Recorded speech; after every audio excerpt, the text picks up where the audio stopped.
5 নম্বর কোশ্চেনটা ছিল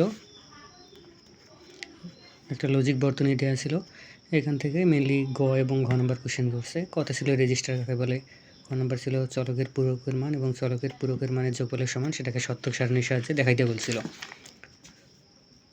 তো রেজিস্টারের সংজ্ঞা মোটামুটি যেটা বই থেকে পড়লেই হবে। রেজিস্টার হচ্ছে একগুচ্ছ ফ্লিপ ফ্লপের সমানে তৈরি একটি অস্থায়ী মেমোরি, যা হচ্ছে অস্থায়ীভাবে ডাটা ধরে রাখতে পারে।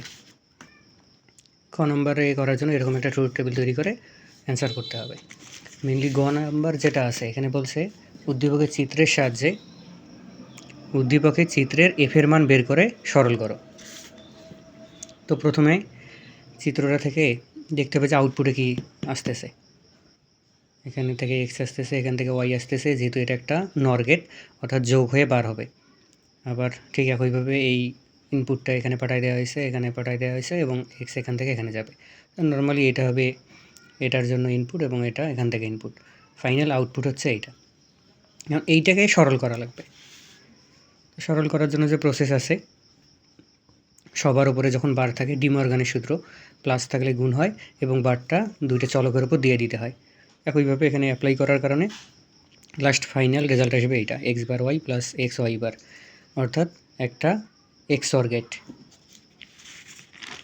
এর ঘ নাম্বার ছিল যে শেষের এই গেটটাতে, এখানে প্রশ্নে ছিল অর গেট, তো অর গেটটাকে সরায় বলছে উদ্দীপকের চিত্রের সর্বশেষ গেটটিকে নর গেট দ্বারা প্রতিস্থাপন করলে যে ফলাফল পাওয়া যাবে তাকে ন্যান গেট দ্বারা বাস্তবায়ন করা যাবে কি।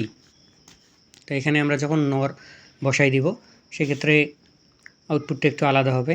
তারপর এটাকেও যদি সরল করি ফাইনাল আউটপুট পাবো x Y plus x bar y bar, অর্থাৎ এক্স নর গেট। এখন এক্স নর গেটকে তো ন্যান দ্বারা বাস্তবায়ন করাই যায়, ন্যান দ্বারা বাস্তবায়ন করার জন্য এটাকে সরল করে নিতে হবে। যেখানে সরল করে নিচ্ছে, তারপর গুণ হয়ে বার মানে ন্যান্ড, এটাও গুণ হয়ে বার মানে ন্যান্ড, আর এখানে এই দুইটা আবার গুণ হয়ে বার মানে ন্যান্ড। তো ফাইনাল লজিক বর্তনীটা হবে এটা, অর্থাৎ সবগুলোকে নর গেট দ্বারা বাস্তবায়ন করতে হবে। এটাতে মোটামুটি একটু ভুল করছে অনেকে, এটা একটু চেক করিও। তারপর ছিল HTML। HTML-এ মোটামুটি গ নাম্বারটাতে এই যে এইটাতে গ নাম্বারে সবাই পারছো, শুধু টুকটা হয়তো সিনটেক্স ভুল করছো, অনেকে সেল স্পেসিং 0 দেওয়া নেই, তারপর মার্ক দিয়েছি 3 মার্কেই দিয়েছি। কিন্তু এগুলো ভুল করিও না, এই যে সেল স্পেসিং 0 দিতে হবে কেন, এটা তো টেবিলটা খেয়াল করি। এই যে টেবিলটা আছে এখানে কিন্তু সেলগুলোর মধ্যে কোনো ফাঁকা জায়গা নেই। এখন সেলগুলোর মধ্যে যেহেতু ফাঁকা নাই, তো অবশ্যই তো সেল স্পেসিং 0 দিতে হবে, না দিলে কিন্তু ফাঁকা জায়গা তৈরি হবে। HTML কোডিং করার সময় যখন আমরা HTML টেবিল তৈরি করি, এর বাই ডিফল্ট একটা নেচার আছে, অর্থাৎ যখন আমরা টেবিল বর্ডার দিয়ে দিই তারপর সেল স্পেসিং না দিই, মানে সেলগুলোর মধ্যে ফাঁকা জায়গা তৈরি হবেই। আর যদি ফাঁকা জায়গা তৈরি করতে না চাই তাহলে অবশ্যই সেল স্পেসিং 0 দিয়ে দিতে হবে। টেবিল বর্ডার 1 সেল স্পেসিং 0, তারপর নর্মালি যেভাবে প্রসেসগুলো করতে হয়। তো প্রথম রোয়ে কী ছিল, এটা হচ্ছে প্রথম রো, টেস্ট রেজাল্ট অফ সাফাত, এবং এই ইমেজটা ছিল কিন্তু প্রথম রোয়ে। আর সেকেন্ড রোয়ে ছিল সাবজেক্ট নাম্বার, থার্ড রোয়ে বাংলা 75, এভাবে ফোর্থে ছিল ইংলিশ 65, ICT তারপর 85, এরকম। তো নর্মালি বাকি সবাই ঠিকই লিখছো, শুধুমাত্র ভুল করছো অনেকে এই জায়গায়, হয়তো ইমেজটা ঠিকমতো প্লেস করতে পারো না। ইমেজ ছিল প্রথম রোয়ে, কেউ আবার দ্বিতীয় রোয়ে পাঠিয়ে দিছো, তো ইমেজ থাকবে কোথায়, যে এটা প্রথম রো, টিআর দিয়ে প্রথম রো শুরু, এখানে টেস্ট রেজাল্ট অফ সাফাত আছে এবং পাশাপাশি ইমেজটা আছে। ইমেজটা অবশ্য 5টা রোকে স্প্যান করছে, যে এখানে একটু আবার এটা ভুল করছে, এখানে কি হবে রো স্প্যান, কেন 5টা রোকে স্প্যান করছে খেয়াল করি। ইমেজটা যে তার পজিশন ধরে আছে, এইখানে তো রো থাকার কথা ছিল কিন্তু রোগুলো তো নাই, তাহলে 1টা 2টা 3টা 4টা 5টা রোকে স্প্যান করছে, তাহলে রো স্প্যান এর ভ্যালু হবে 5। আর বাকিগুলো নর্মালি সবাই ঠিকই লিখছিলাম। এর আবার ঘ নম্বর কী বলছিল, উদ্দীপকে বর্ণিত টেবিলটিতে image.jpg-এ www.ngdc.ac.bd এই লিঙ্কটা যোগ করতে বলছে, অর্থাৎ এই সম্পূর্ণ ইমেজটাকে লিঙ্ক করতে বলছে, অর্থাৎ ইমেজে যাতে ক্লিক করলেই লিঙ্ক ওপেন হয়। তো এরকম যখন বলবে যে একটা কোনো ইমেজকে লিঙ্ক করো বা কোনো একটা টেক্সটকে লিঙ্ক করো, লিঙ্ক করার জন্য অবশ্যই তো এটাকে নিয়ে আসতে হবে, এটাকে নিয়ে এসে তারপর নর্মালি কাজটা করতে হবে। তো এখানে খেয়াল করো, মানে এই জায়গাটায় ম্যাক্সিমামই ভুল করছো। তো প্রথম রোয়েই টেস্ট রেজাল্ট অফ সাপাত থাকবে এবং প্রথম রোয়েতে যেহেতু ইমেজ ছিল প্রথম রোয়ে, তাহলে টিডি এর ভিতরে আমরা ইমেজ সম্পূর্ণ ইমেজটাকে লিঙ্ক করতে চাই, তার মানে এই ট্যাগের ভিতরে ইমেজটাকে লিখতে হবে, অর্থাৎ এ ট্যাগ থাকবে এবং তার ভিতরে ইমেজ ট্যাগ নিয়ে এসে এসআরসি ইমেজ ডট জেপিজি ভাবে অ্যাড করে দিতে হবে। এবং পাশাপাশি ইমেজটা যেহেতু 5টা রোকে স্প্যান করছে, এখানে রো স্প্যান অ্যাট্রিবিউটও নিয়ে আসতে হবে। রো স্প্যান হবে 5।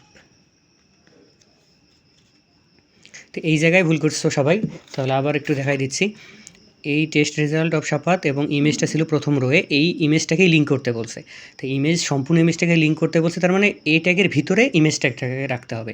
যখন আমরা এ ট্যাগের ভিতরে ইমেজ ট্যাগটাকে রাখবো, ইমেজের যে কোনো জায়গায় ক্লিক করলেই ওপেন হবে। এটা নর্মালি আমরা যখন সোশ্যাল মিডিয়া ইউজ করি বা যে কোনো অ্যাড চলে আসে সামনে, ক্লিক করলেই কী হয়, ভিডিওর যে কোনো জায়গায় তুমি ক্লিক করো একটা ওয়েবসাইটে গিয়ে ওপেন করাবে, অর্থাৎ অবশ্যই তার মানে ভিডিওটাকে সম্পূর্ণটাকেই লিঙ্ক করা আছে, অর্থাৎ এ ট্যাগের ভিতরেই ভিডিওটাকে রাখা হয়েছে। ঠিক একইভাবে এখানে এ ট্যাগের ভিতরে ইমেজটাকে রাখলেই হবে। বাকি যে কোডটা, এটা কিন্তু গ নাম্বারের কোড, এই অংশটা সব সেম, শুধুমাত্র এই জায়গায় কাজ। এই জায়গায় কী করতে হবে, প্রথম রোয়ে টেস্ট রেজাল্ট অফ সাপাত আছে ওটা থাকবে, তারপর টিডি এর ভিতরে লিঙ্ক থাকবে এবং লিঙ্কের ভিতরে ইমেজটা, তখন কী হবে, সম্পূর্ণ ইমেজটা লিঙ্ক হয়ে যাবে।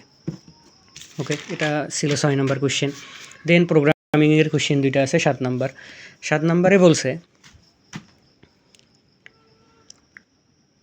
নিচের চিত্রটি লক্ষ্য করে এবং প্রশ্নগুলোর উত্তর দাও। Fact inter and integer value, তাহলে ইন্টিজার ভ্যালু ইন্টার করতে বললো 5, ফ্যাক্টোরিয়াল আসবে 120, তাহলে 5-এর ফ্যাক্টোরিয়াল তো 120ই হয়, কারণ 5, 4, 3, 2, 1। ফ্যাক্টোরিয়াল মানে কি, যে নাম্বারটা দিবে সেখান থেকে কমতে কমতে 1 পর্যন্ত যাইতে হবে। তো 5, 4, 3, 2, 1 গুণ করলে কিন্তু 120 হয়।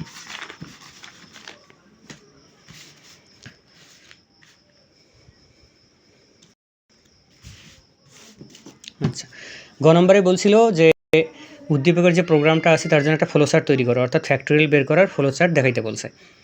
তো অবশ্যই আমরা শুরু করব, তারপর এন নিব, ইন্টার এন, কারণ যেহেতু বলছে যে ইন্টার ইন্টিজার ভ্যালু 5, এখানে ইন্টার ইন্টিজার ভ্যালু 5 বলছে, ইন্টার ইন্টিজার ভ্যালু 5, অর্থাৎ এনের মান 5।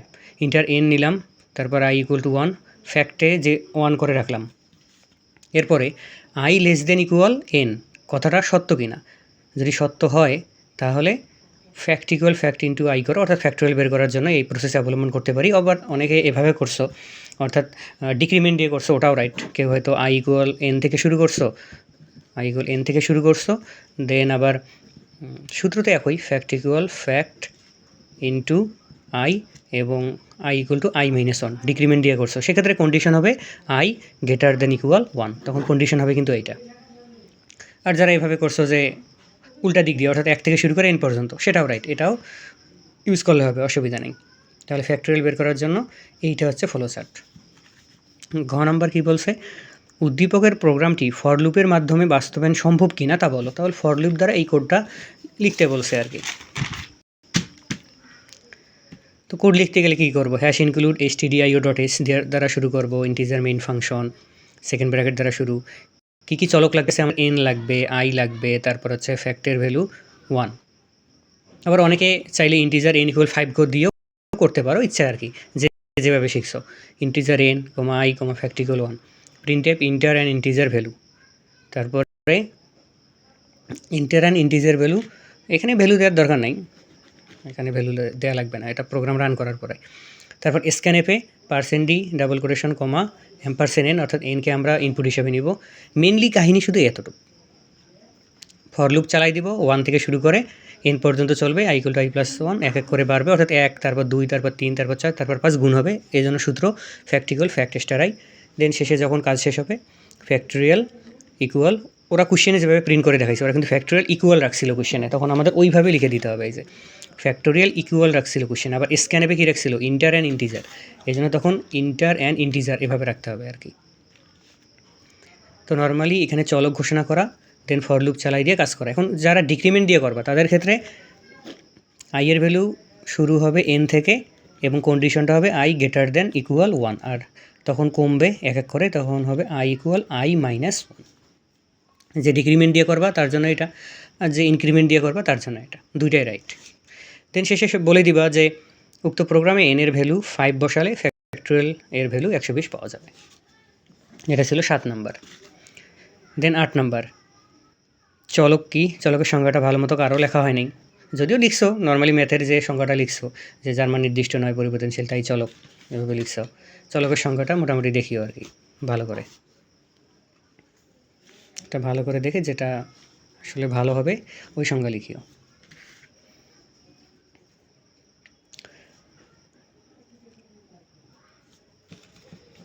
সি ভাষায় বা যে কোনো ল্যাঙ্গুয়েজে চলক হচ্ছে যার মান পরিবর্তন হয় না, সেটা তো অবশ্যই, এবং চলকের মধ্যে বিভিন্ন ধরনের ডাটা রাখা যায়, ইন্টিজার, তারপর হইতে পারে ক্যারেক্টার, তারপর হইতে পারে ডাবল, ফ্লোট, এরকম ধরনের ডাটা রাখা যায়। আর চলক ঘোষণা করলে মেমোরিতে তার নামে একটা জায়গা বা স্পেস তৈরি হয়। ওকে, 8 নম্বরে তারপর বলছিল স্ক্যানে %d %n, এটা ব্যাখ্যা করো। এখানে এটা তো ইনপুট একটা ফাংশন, অর্থাৎ ইনপুট নেওয়ার জন্য ব্যবহার করা হয়। %d দ্বারা বোঝাচ্ছে ইন্টিজার সংখ্যা ইনপুট নিব। এই %n দ্বারা কী বোঝাচ্ছে? এইটা অনেকে লিখতে পারেনি। %n দ্বারা বোঝাচ্ছে n মেমোরির কোন অবস্থানে আছে। % বোঝায় অ্যাড্রেস অফ ভেরিয়েবল, অর্থাৎ চলকের মেমোরির ঠিকানা। আমরা যখন চলক ঘোষণা করি মেমোরিতে তার নামে একটা জায়গা তৈরি হয়, মেমোরির কোন পজিশনে আছে তা বোঝানোর জন্য এই % ইউজ করা হয়। আচ্ছা, গ নম্বর কী ছিল? উদ্দীপকের প্রোগ্রামটির জন্য ফ্লো চার্ট আঁকো এবং অ্যালগোরিদম আঁকো। অর্থাৎ একটা কোড দিয়ে দিছে এবার সরাসরি। কোডটা কীরকম? ইন্টিজার, এখানে হ্যাশ ইনক্লুড দিয়ে শুরু করলো, ইন্টিজার মেইন ফাংশন শুরু, i=0, ফর লুপ ইউজ করছে, 30 থেকে শুরু করছে, যতক্ষণ না 101 পর্যন্ত হয় 1 করে বাড়াইছে। মেনলি কী করছে? s=s+i*i, অর্থাৎ এরকম একটা সমীকরণ 30 স্কোয়ার যদি 1 করে বাড়তেছে তাহলে 31 square plus 32 square plus dot dot dot শেষে 101 স্কোয়ার। এইটার জন্য কোড অ্যালগোরিদম এবং ফ্লোচার্ট লিখতে বলছে। এটা তোমরা তো এগুলো পড়ছো, ঠিক এর জন্য অ্যালগোরিদম লিখবো এবং ফ্লোচার্ট তৈরি করব।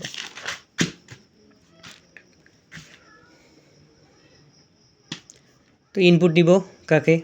ইনপুট নিচ্ছে এখানে i, তারপর হচ্ছে সামেশন হচ্ছে 0, ইনপুট i না দিয়ে এক্ষেত্রে ইনপুট n দিলে বেটার হবে, ইনপুট nই দিও। আর i এর ভ্যালুটা শুরু করে দিও যে 30, তারপর এখানে সরাসরি i ইনপুট n হিসেবে রাখলেই হবে, i না রেখে ইনপুট n। s=0, i=30, কারণ ওরা যেহেতু বলছে যে i 30 থেকে শুরু হবে, আর সামের মানটা আমরা প্রথমে 0 করে রাখি, s দিয়ে লিখলেও হয়, sum=0 লিখলেই হবে। আচ্ছা, i<= যতক্ষণ না i এর ভ্যালু 101 হয়, কারণ আমাদের কোশ্চেনটা ছিল এরকম যে যতক্ষণ না 101 পর্যন্ত হবে। এই যে i<= 101, 101 না হওয়া পর্যন্ত চলতেই থাকবে। কি চালাবো? ওই যে s=s+i*i চালাবো, i=i+1, কারণ যেহেতু 1 করে বাড়তেছে এটা চলে দিব, মানে এখানে পাঠাই দিব। যতক্ষণ না i এর ভ্যালু বাড়তে বাড়তে 101 হয় ততক্ষণ এই কাজটা চলতেই থাকবে। যখন না হবে তখন কি করব? টোটালটাকে প্রিন্ট করে দিব।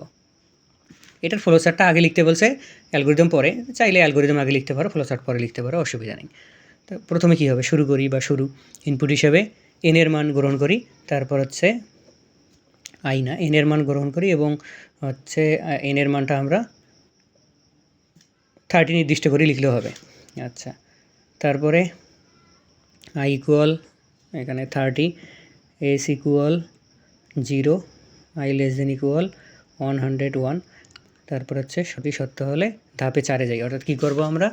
s=s+i*i, অর্থাৎ গুণটা করতেই থাকবো, 1 করে বাড়াই দিব। আচ্ছা, এক্ষেত্রে এনটাকে দেখাই দিলে ভালো, যে n রাখলাম, কিন্তু n এর ভ্যালু যেহেতু 101, এখানে পরবর্তীতে 101 বসাই দিলাম। এইভাবে যেভাবে কোডটা লেখা আছে এটাও যে ভুলটা না, i দিয়ে শুরু করলে তখন i<= 101 ইউজ করলেও হবে, অসুবিধা নেই। আর কেউ যদি n দিয়ে দেখাইতে চাও, এখানে n এর ভ্যালুটা রাখো, আর এখানে i101 এর পরিবর্তে n বসাই দিলেও হবে, দুইটাই রাইট। আচ্ছা, এখানে মেনলি বলছিল ঘ নম্বরে যে হোয়াইল লুপ এবং ডু হোয়াইল লুপ দিয়ে করা যাবে কি না।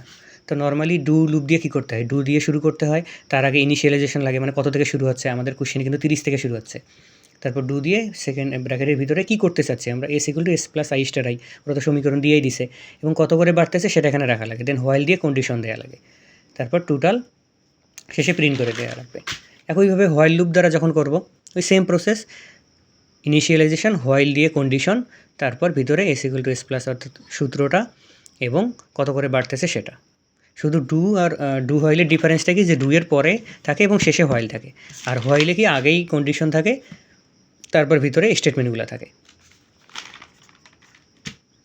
এই ছিল মোটামুটি যে 4, 5, 6, 7, 8, 4 না 5, 6, 7, 8 এই কোশ্চেনগুলো এই জায়গাগুলোতে ভুল করছো অনেকেই, তো ওই জন্য দেখাই দিলাম একটু মানে কোন কোন জায়গায় ভুল করছো। এইখানে এই জায়গায় ভুল করছে ম্যাক্সিমাম, অর্থাৎ লিঙ্ক তৈরি করার সময়, আর ভুল করছে কোডে, সি কোডগুলোতে হয়তো সেমিকোলন দেয় নাই বা হয়তো লুপের স্টেটমেন্ট চালানোরগুলো ঠিক ছিল না।